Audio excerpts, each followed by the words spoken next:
부동산 사부. 안녕하세요. 한번입니다.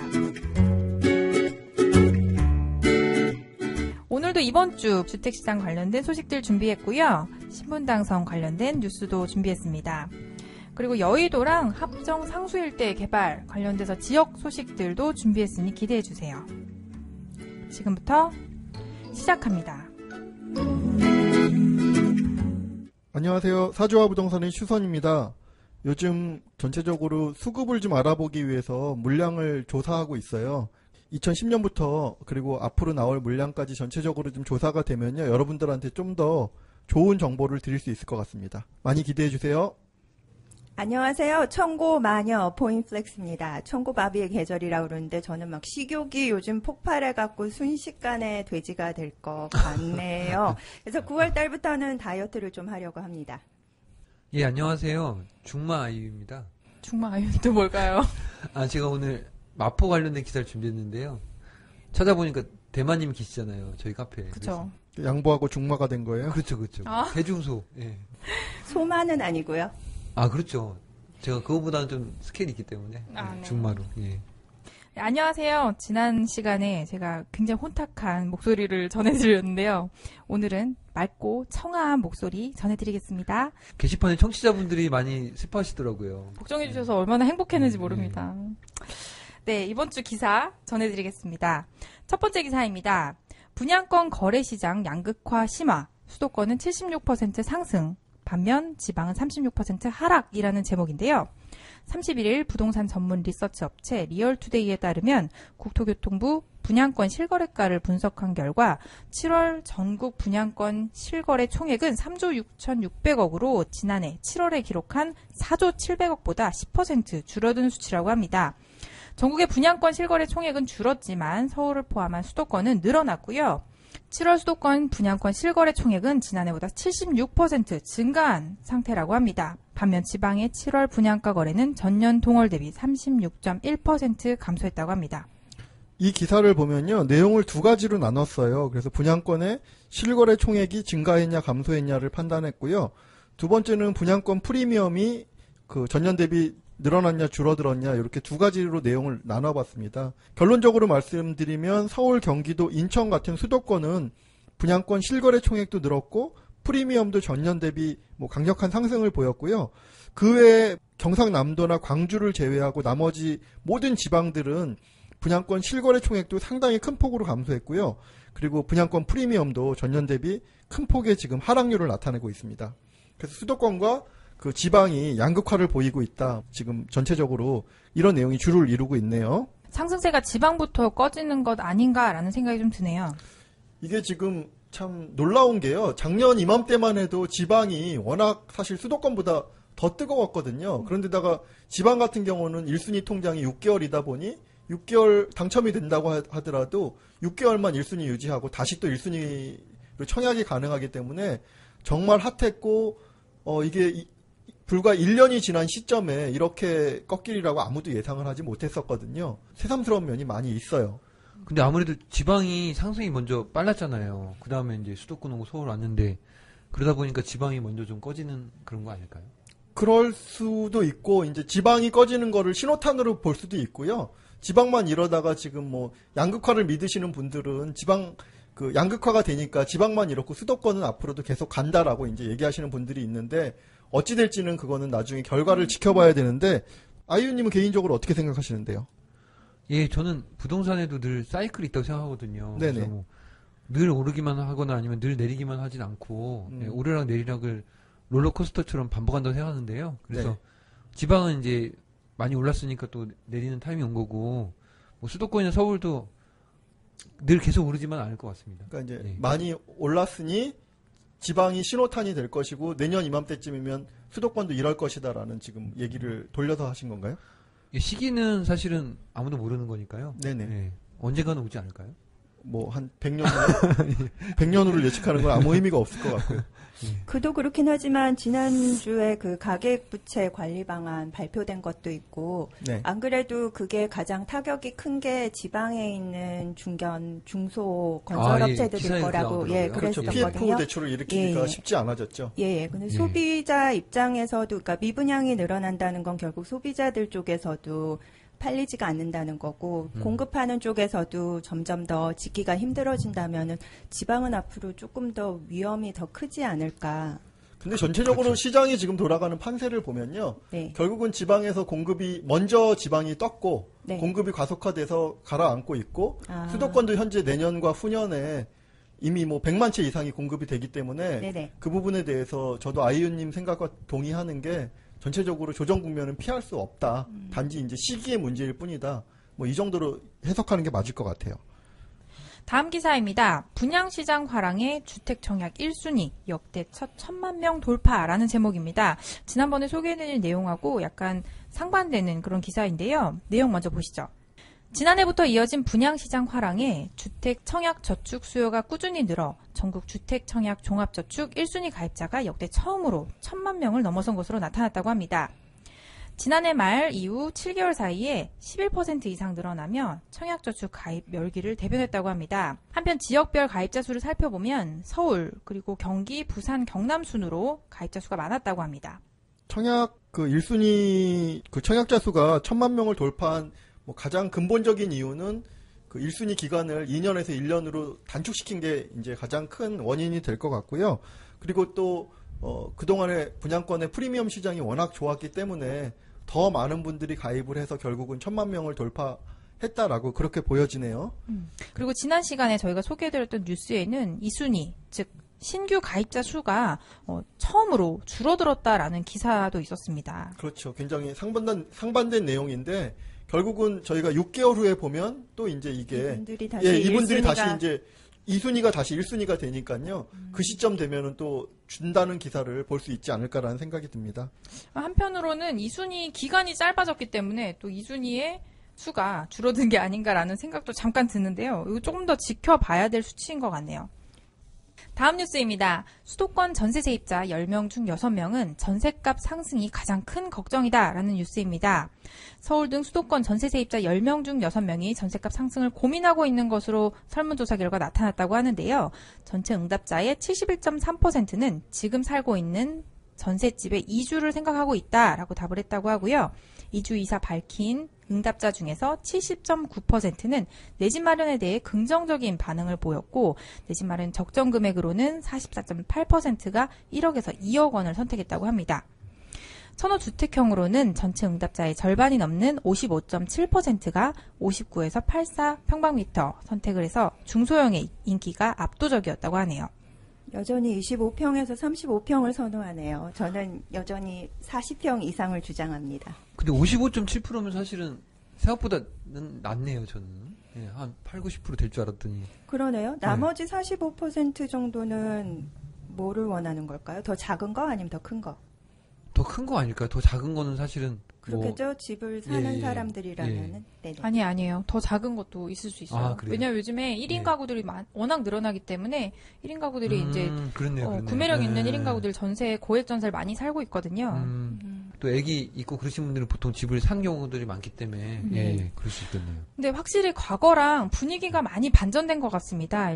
전세가가 8, 90% 육박을 해도 집을 사지 않겠다 했던 시장이 갑자기 이렇게 구매를 생각하고 있다라는 쪽으로 바뀐 상황이네요. 그거는 이제 올해 주택 가격이 많이 올라가다 보니까 세입자들이 불안을 느꼈고 이제 내 전세금에다가 돈 조금 더 보태서 아무래도 집을 마련해야 그 고민에서 벗어나지 않을까 이런 가격 상승의 흐름이 반영이 된 것 같아요. 그러니까요. 한 3년 전인가요? 그때만 해도 뭐 거의 전세가율이 한 90%? 집값이 10억이면은 한 9억 정도까지도 내주면서 전세를 그래요? 살겠다고 그러는 사람들이 많았거든요.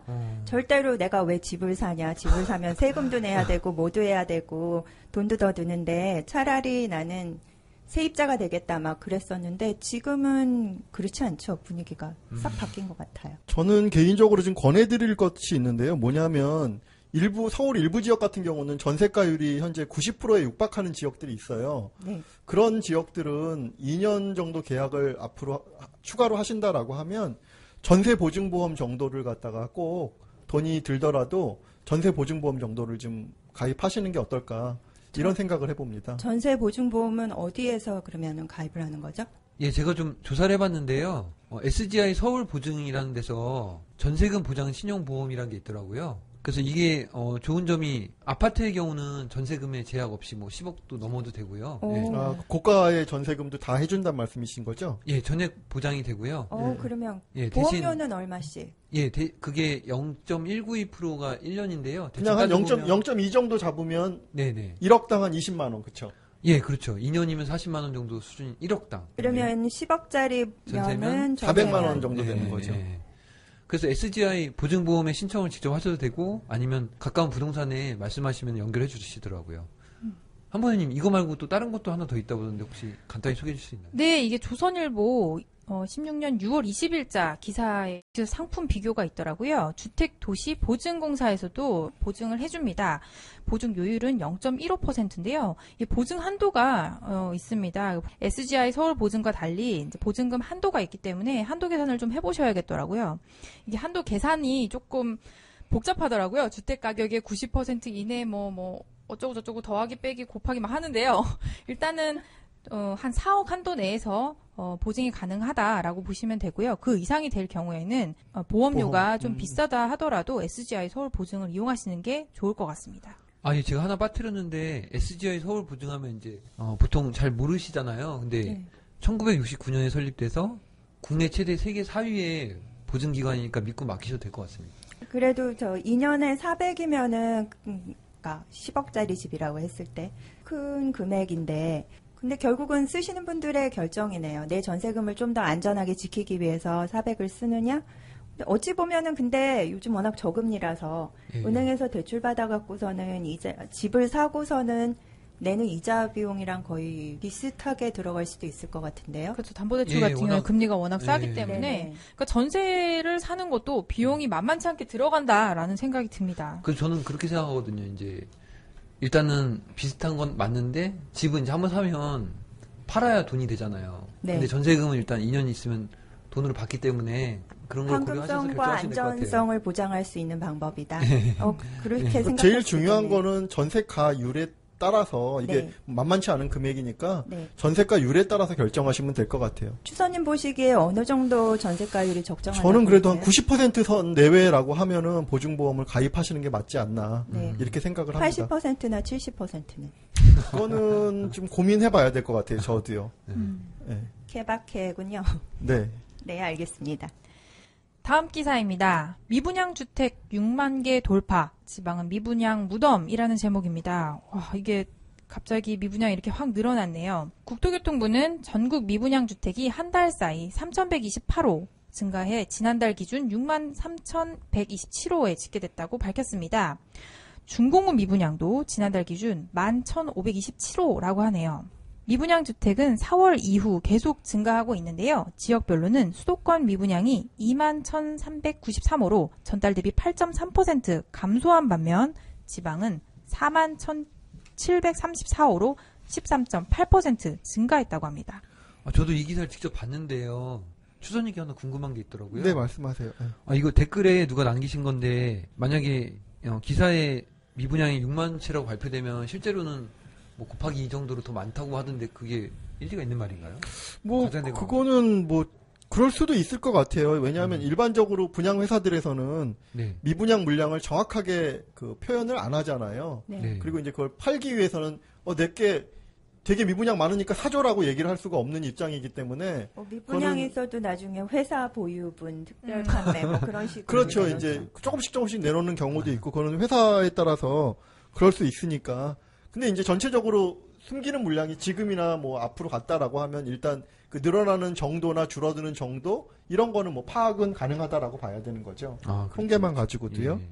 근데 이제 이 기사는 첫 번째 기사하고 그 궤를 같이 하는 것 같아요. 그래서 역시 그 서울과 지방이 디커플링이 일어나고 있다라는 거고요. 그래서 지방 같은 경우는 미분양도 이제 점점 쌓이고 있다. 예, 이렇게 보시면 될 것 같습니다. 저는 이 기사에서 중공업 미분양이 10,000채가 넘었다라는 게 굉장히 충격적이더라고요. 중공업 미분양이 아무래도 좀 지표이잖아요. 그 입주했는데 미분양 나온 거죠. 그렇죠.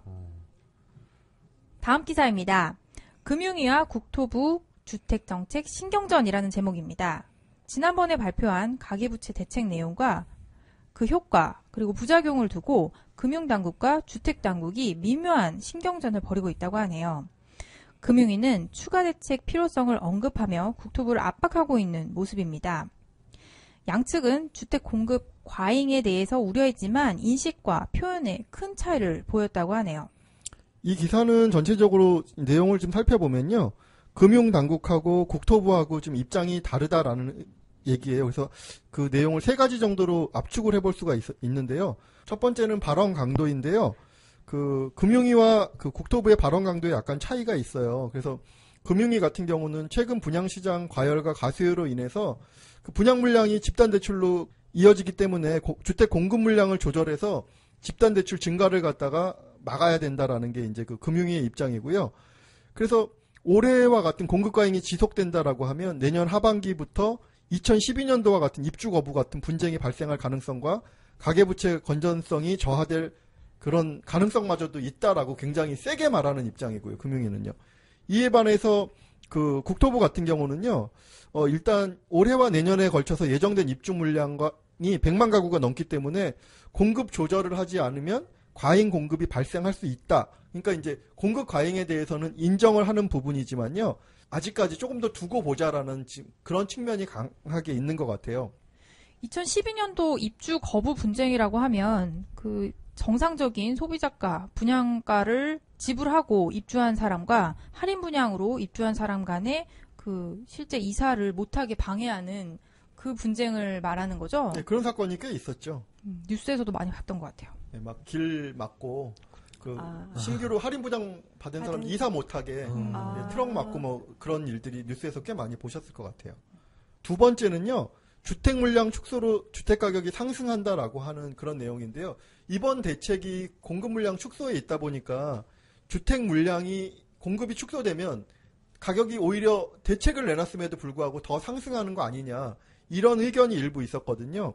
여기에 대해서 금융위 같은 경우에는 한마디로 일각에서 그런 우려가 있지만 그건 정말 과도한 걱정이라는 입장이에요. 그러니까 이 내용을 다시 해석을 해보면 이미 공급된 물량이 충분히 너무 많다. 그러니까 쓰잘데기 없는 걱정하지 말아라는 그런 의미로 받아들여지고요. 그리고 이에 대한 국토부의 입장은요.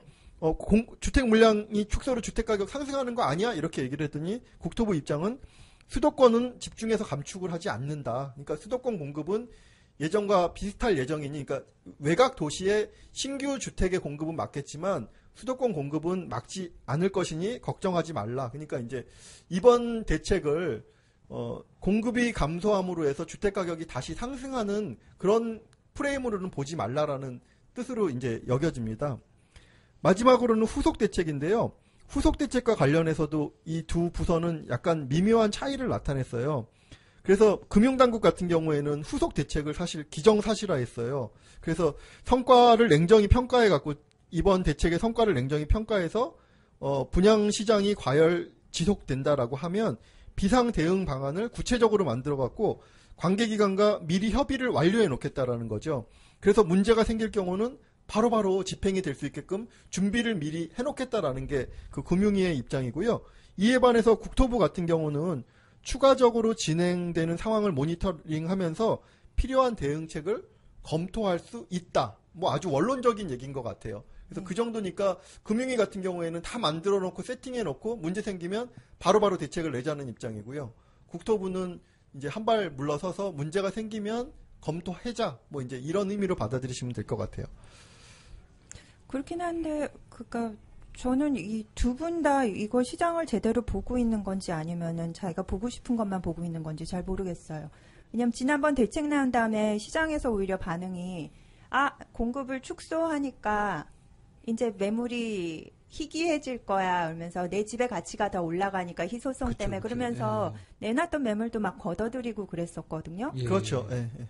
근데 이게 실제로는 근데 공급이 아주 넉넉하다인데 그러니까 앞으로 나올 물량이 충분히 예, 있기 예. 때문에 실제로 그 매물이 귀할 일은 없다가 맞지 않나요? 예, 앞으로 한 3년은 물량이 굉장히 많지 않나요? 네, 그러니까 지금 그 낡은 주택을 갖고 있는 분들이 매물을 근데 저는 걷어들이는 게 과연 그거는요. 올바른 선택인지 잘 모르겠어요. 그러니까 이제 그거는 정보를 가진 사람과 안 가진 사람의 차이라고 생각을 해요. 그러니까 국토부 입장에서는 내년과 후년에 국토부나 금융위 입장에서는 내년과 후년에 이미 뭐 100만 채 이상이 공급되는 정보를 가지고 있는 거고요. 네, 개인들은 어느 정도의 물량이 어떻게 공급되는지에 대해서 전혀 정보가 없다라는 거죠. 그렇기 때문에 여지까지도 가격이 올랐는데 또 네. 공급을 축소하면 그러니까 물량이 어느 정도 공급되는 거에 대한 정보가 전혀 없다 보니까 네, 또 공급을 축소하면 가격은 다시 올라가는 거 아니야라고 생각을 할 수가 있는데 그러니까 정부의 이런 대책을 거꾸로 잇고 있는 것 같다는 느낌이 들어요. 근데 이 부분은 결국은요 데이터화된 숫자를 가지고 얘기를 해야 될 것 같아요. 그래서 올 하반기, 내년, 후년에 어느 정도 물량이 어떻게 공급이 되기 때문에 영향을 미칠 것이고 그리고 2019년, 20년도에 어느 정도의 물량이 영향을 미칠 것이기 때문에 사실 지금 공급을 잡는다고 해갖고 당장 내년, 후년에 물량이 줄어들거나 이런 게 네, 아니거든요. 그러니까요. 그렇죠. 그러니까 일반인들이 그런 부분을 보는데 오해가 없으셔야 될 것 같아요. 이미 공급된 물량만 가지고도 위험하다라는 그런 사인으로 읽으셔야지 이 사인을 갖다가 공급 축소되니까 또 더 올라 이런 의미로 받아들이셨다가는 굉장히 큰 코 다칠 수 있을 것 같아요. 추서님이 한번 정리해 주시면 좋을 것 같아요. 나중에라도요. 그러면 전체적으로 저희가 정리해서 뭐 스페셜이 됐든 아니면 한 주 정도를 빼서 공급 물량에 대한 얘기를 한번 같이 해보는 것도 좋을 것 같아요. 좋을 것 같습니다. 추석 때 추서님 1인 방송 한번 어떨까요? 추석 스페셜. 네. 아유님은 집에서 쉬시고요. 아, 죄송해요. 쉬어야 돼요, 저는. 추추 스페셜 기대해 보겠습니다. 요새 추회 시대잖아요. 가을이 오니까 모 정당도 추가되고 그러네요. 추가 네. 대세네요. 예, 추회 시대가 대세는 추. 오려나 봅니다. 네. 대추?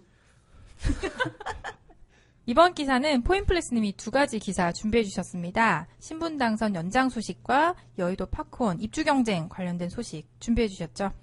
제가 보통 그 기사를 한 꼭지 정도만 다루는데요. 이번에는 제가 관심 있는 두 지역 관련 기사가 나와갖고 하나도 포기하지 못하고 결국 두 개를 다 들고 왔습니다. 제가 관심 있는 지역은 반포 잠원 그리고 여의도 지구입니다. 두 개 좋은 것 같아요. 자주 그쵸. 부탁드려요. 예. 두 개요? 근데 뭐 미리 말씀해 주시면 제가 하나 쉴게요. 어떻게 하면 한 주라도 쉬어볼까 고민하고 계십니다. 정말 네, 소개해 주시죠. 네, 첫 번째 기사는 신분 당선 신사역까지 연장된다라는 기사입니다. 그러니까 착공에 들어간다는 소식이에요. 원래 신분 당선 자체가 광교에서부터 계획은 용산역까지 이어지는 걸로 알고 있는데요. 이번에는 현재 광교에서 강남역까지 개통되어 있는 구간을 다시 강남역에서 신사역까지 확장한다고 합니다.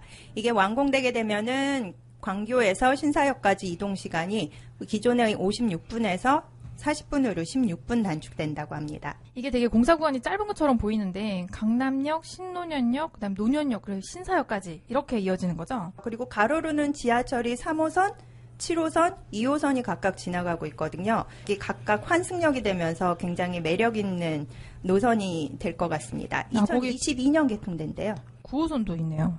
그러네요. 9호선도 있네요. 진짜 매력적인 노선인 것 같아요. 그 막히는 강남을 전철 타고 빠른 시간 안에 통과할 수 있다는 거잖아요. 그렇죠. 저는 근데 걱정되는 게 이게 이 구간이 굉장히 막히는 도로인데 이게 공사하는 동안 2022년까지 이 근처를 가지 말아야겠다 이런 생각이 듭니다. 저도 이 기사 보면서 공사 기간 동안에는 이렇게 돌아다닐 생각을 네. 먼저 하게 되더라고요. 지하철로 다니시지 않으세요? 저는 지하철 타고 다니죠. 그러면은 완공되고 나면 오히려 더 좋지 않아요?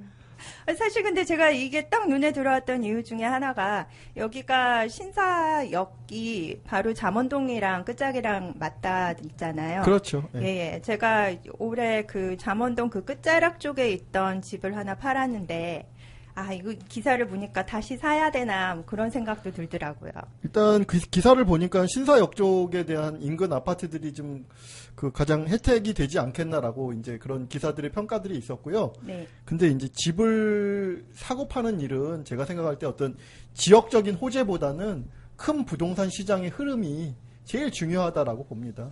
그리고 나서 이제 다음이 뭐 지역적인 호재 정도 될 텐데 네. 일단은 큰 흐름이 더 중요할 것 같아요. 뭐 그럼 그냥 판 거는 빠이빠이 하고서는 미련을 갖지 않는 걸로. 조금 기다려 보시면 뭐 더 좋은 기회가 올 수 있으니까요. 그랬으면 좋겠습니다. 개발 계획 자체는 머리에도 항상 넣고 계시는 게 좋겠죠. 네네. 2022년까지는 그 인근이 매우 막힐 거다. 보통 다니실 때 참고하시면 도움이 되겠습니다. 예, 그리고 두 번째 기사는 반대쪽인 여의도입니다. 여의도 유통 빅3 여의도 파크원 입주 경쟁이라는 기사입니다.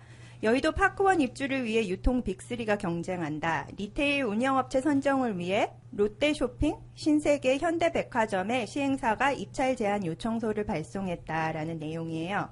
이 리테일 운영업체로 선정되게 되면은 새로 건축되게 되는 파크원에 백화점, 아울렛, 푸드코트 등을 입주시킬 수 있다고 그래요. 시행사에서는 추석 전에 우선 협상 대상자를 선정하고 최종 계약을 9월 말까지 맺는다고 합니다. 굉장히 빠르네요. 네, 엄청 빠른 속도로 진행되는 것 같죠? 셋 중에 하나 들어오면 되게 좋아지겠어요. 네, 어디든 들어와도. 네네. 네. 그 신세계와 신라호텔이 들어왔으면 좋겠다라는 기왕이면 희망을 그렇네요. 예, 네. 피력한 분도 있었습니다. 제 주변에. 주변이 혹시 그 본인의 희망 아니세요? 아니요, 저는 현대백화점가입니다. 아, 그러세요? 예, 예. 그런데 이 어느 정도 면적이냐 하면은 여의도에 혹시 IFC몰 가보셨나요? 아이유님. 예, 제가 사실 애용하는 데인데요. 저는 사람 너무 많은 거 싫어해가지고 여기 사람도 없으면서 좀 쾌적하고 좋더라고요. 그래서 아예 개점할 때부터 다녔는데 그때는 진짜로 막 이게 도대체 운영이 될까 싶을 정도로 사람이 좀 없었거든요. 썰렁하지 않았어요? 네. 지금도 많은 건 아닌데 뭐 평일 점심 시간이랑 뭐 주말에 막 그런 때 몰리는 때만 피하면은 괜찮아요. 되게 좋거든요. 한적하고 맛집도 많고. 예. IFC에 가서 뭐 하세요?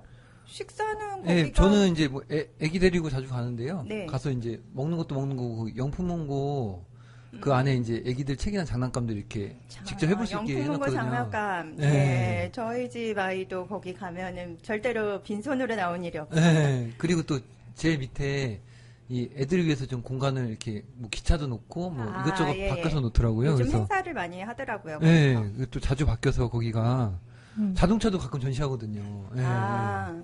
저는 볼 때마다 맨날 그 응모하는데 그래서 계속 집으로 연락이 오더라고요. 뭐 자동차 홍보. 홍보만 당첨이 인적사항을 아니고 당첨 소식은 때문에. 아니고 한 번도 못 봤어 당첨 소식은. 예. 누군가는 당첨이 될 텐데 말입니다. 어쨌든 예. 그 IFC몰을 가보신 분들은 알겠지만 그 IFC몰 리테일 공간의 2배 공간 18만 평방미터가 넘는 연면적을 자랑하게 되는 파크원이 건설되게 되면은 이 대부분의 상가가 지상에 위치하게 돼서 1층에 이제 복층 쇼윈도도 가능하기 때문에 해외 명품관 유치도 가능하지 않을까 희망하고 있는 것 같습니다. 여의도 현재 부족한 게 그 백화점, 문화센터, 뭐 키즈 카페 그런 엄마들이 좋아하는 그런 시설들이거든요. 그리고 IFC몰이 사실 지상에 1층 공간은 상가가 거의 없죠. 네, 뭐 스타벅스나 뭐 이런 게 약간 그쵸. 있거든요. 네. 기본적으로 IFC는 그 사무실 빌딩들이기 때문에 그 지하에 몰이 유치된 거라서 아무래도 그 명품관들은 그런 데는 잘 안 들어오려고 그렇죠. 그러죠. 여기 파크원 여기 누구 들어오면은 IFC가 제일 타격받겠네요. 시너지 효과가 날 수도 있을 것 같아요. 시너지가 그럴까요? 될지 예, 경쟁자가 될지는 두고 봐야 될 것 같습니다. 근데 이제 IFC 같은 경우에는 일단 지하철이 뭐 지하로 굉장히 멀긴 하지만 어쨌거나 연결 통로가 뚫려져 있거든요. 네. 그래서 이제 그런 장단점은 좀 있을 것 같습니다. 파크원을 가려면 IFC 지하를 통해서 가야 되지 않을까 그런 생각이 드네요.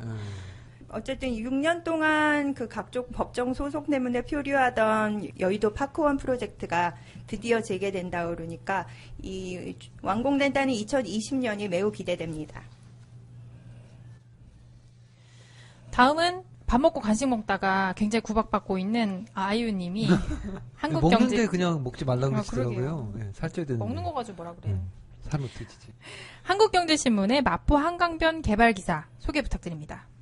네, 합정동, 당인동, 상수동 일대 개발이 5년 만에 재추진된다는 기사인데요. 마포구에서 건축물 용도, 용적률, 높이 등을 정하는 지구 단위 계획 수립에 들어갔다고 합니다. 1년 2개월 예정하고 있고요. 계획 수립에 1년 2개월인 예, 건가요? 이게 지금 건설이 시작된 건 아니고요. 여기에 합정역, 2호선, 6호선이죠. 그리고 상수역 역세권이 포함되어 있습니다. 내용이 있네요. 첫 번째는 당인리 발전소 절두산 성지 망원 한강변에 이르는 3km를 문화공원으로 만든다라는 내용이고요. 두 번째는 당인리 발전소 일부를 예술창작 전시공간으로 만든다라는 내용이고요. 마지막으로 예술문화, 카페, 디자인 등 특화거리로 조성한다. 이런 내용이네요. 예, 한번현님 지인분이 이 근처에 직장 다니셨다는데 좀 얘기 좀 해줄 수 있나요? 네, 이게 예전에 이제 홍대에서 합정을 지나서 그 양화대교 쪽으로 넘어가는 길이 굉장히 많이 밀리기도 하고 주변이 5층 이상 빌딩이 거의 없었거든요. 낙후됐다는 말씀이시죠? 그렇죠. 예. 근데 이제 이게 2호선뿐만 아니라 6호선이 일단 지나가고 그리고 주변에 이제 오피스 건물들이 많이 들어왔어요. 그리고 주거지로는 메세나폴리스가 일단 들어와 있고 애프터 리빙이요. 애프터 네. 리빙이죠. 이제 미분양은 거의 소진을 한 것 같아요. 제가 올해 한 5월인가 가봤었거든요. 네. 구경하러. 예. 거의 소진됐고요. 조금 한 북쪽 10개 내외 정도 남아있었던 것 같아요. 그런 아니, 한 것도 60%, 있고요. 60% 정도? 한 40%는 이제 나가셔가지고, 아. 그거를 이제 다시 이제 예. 작년 말부터인가 팔았던 것 같은데, 아. 많이 팔리고 거의 다 소진됐더라고요. 네. 그리고 건너편에 마포 프루지오가 1차, 2차가 있거든요. 여기 오피스텔과 네. 아파트가 들어옵니다. 2차가 이제 입주. 2추가 예. 2차가 입주를 한다고 하네요. 그래서 주거지도 어느 정도 갖춰져 있고 그리고 메세나폴리스 이제 1층, 2층 지하 이제 홈플러스까지 해서 쇼핑몰도 크진 않지만 들어와 있는 걸로 알고 있습니다.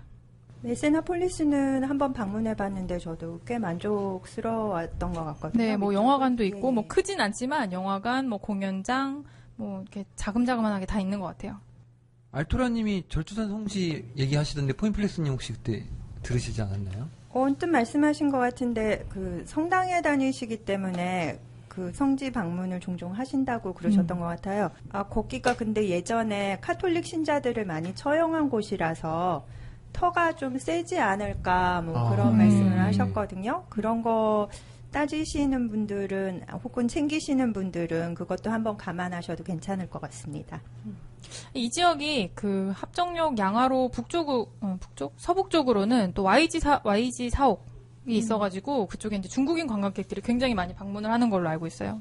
그리고 양현석이 이제 그쪽에 주택들을 많이 매입을 했다고 합니다. 아, 그래요? 네.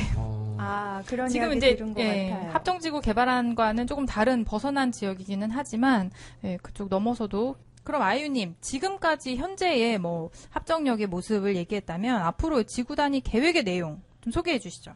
예, 좀 자세히 말씀드리려고 하는데요. 일단 당인리 발전소 지상부 공원이 2018년 11월에 준공 예정이고요. 그리고 당인리 발전소 4, 5호기가 문화창작 발전소로 2019년 완공을 목표로 지금 진행이 되고 있고요. 이게 뭐 영국의 테이트 모던 박물관을 본따서 했다 그런 얘기가 있더라고요. 거기도 화력 발전소를 예. 이제 박물관으로 만든 그런 사례라고 예. 합니다. 그래서 마포구에서는 이 당인리 발전소 공원이랑 절두산 성지 그리고 망원 한강 공원을 연결하는 3km 구간으로 수변 문화 공간을 조성할 예정이라고 하고요. 요거는 이제 계획이죠. 예.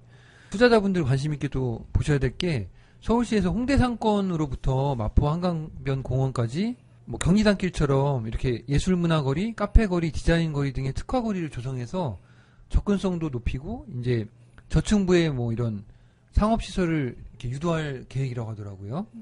주차 공간을 좀 만들어줬으면 좋겠어요. 사실 주차 거기가, 어렵죠. 예. 홍대 카페 거리가 예, 예. 주차가 굉장히 어렵거든요. 예. 저도 홍대 카페 몇 번 최근에 갔었던 것 같은데 주차 복잡하더라고요. 예. 네. 공영 주차장도 예. 다 해봐야 한 100대 정도 되는 것 같더라고요. 뱅글뱅글 돌면서 자리나게 네, 기다리게 맞아요. 되죠. 걸어서 가야겠어요, 그런 데는. 예. 포인플렉스님, 가로수길이나 근데 많이 다녀보시지 않으셨나요? 아, 왕년에는 좀 다녔지만 왕년이면 작년? 예, 재작년인가요? 몇 년 됐죠. 예. 간간히 가긴 하지만 옛날에는 진짜 무슨 참새방앗간 드나들듯이 다녔었는데 언젠가부터 그게 거기 조그만 가게들은 다 없어지고 그냥 큰 대기업 약간 그걸 뭐라고 불러야 되나요? 프랜차이즈? 프랜차이즈들이 다 들어서고 나니까 제 입장에서는 굳이 거기까지 갈 의미를 전혀 찾을 수가 없겠더라고요. 어차피 그런 그 프랜차이즈나 그런 브랜드들은 예. 백화점에 가도 있고 그렇죠, 아니면 그렇죠. 뭐 무슨 쇼핑몰 IFC몰에 예, 가도 예, 있고 심지어 여기저기 뭐 타임스퀘어에 가도 있고 그런 오히려 전체 에어컨이 잘 되고 주차가 잘 되는 그런 큰 대형 쇼핑몰에 다 입점한 것들이라서 굳이 거기까지 가서 내가 불편을 감수할 이유를 전혀 찾지 못하겠더라고요.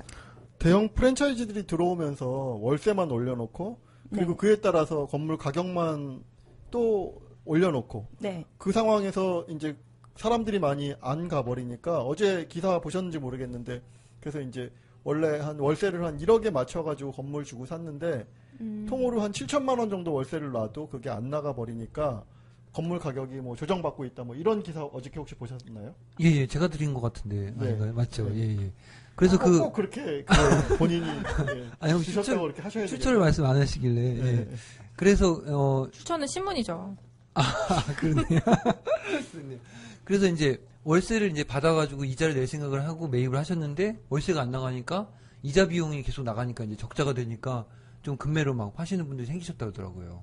그러니까 이제 예. 그게 굉장히 역효과가 나는 것 같아요. 그러니까 실물을 그렇죠. 너무 과하게 평가를 예, 예. 하다 보니까 결국은 그런 일들이 악순환이 나기 시작하는 순간부터 예. 이제 그 가치가 떨어져 버리는 예.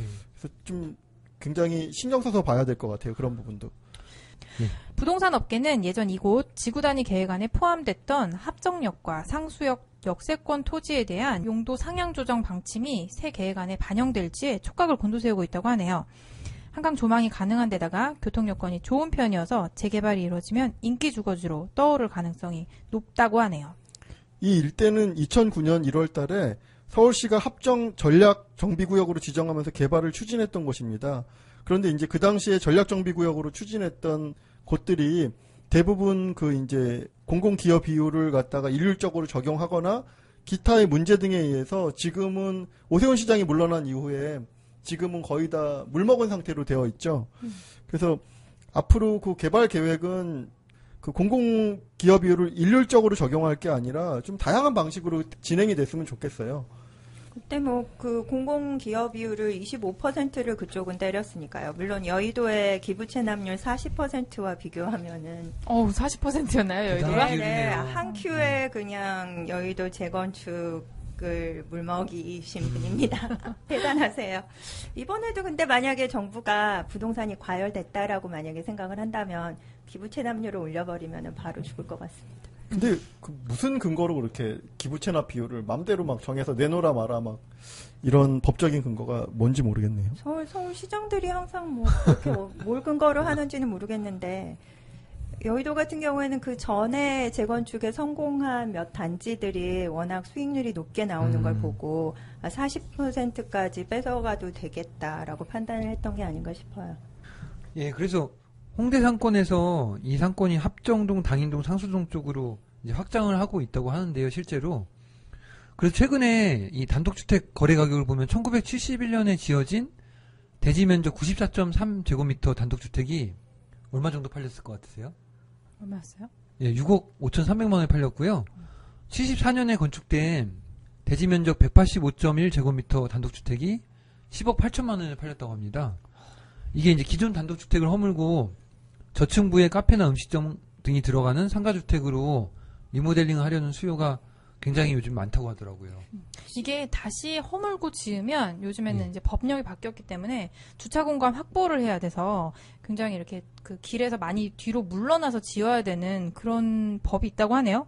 그래서 이제 대부분 주차장을 많이 활용해야 되는 거죠. 예, 그래서 예. 대부분이 그냥 골조를 남겨놓고 리모델링을 주로 한다고 합니다. 아, 근데 70년대 초반에 지어진 주택들이 골조가 그렇게 튼튼할까요?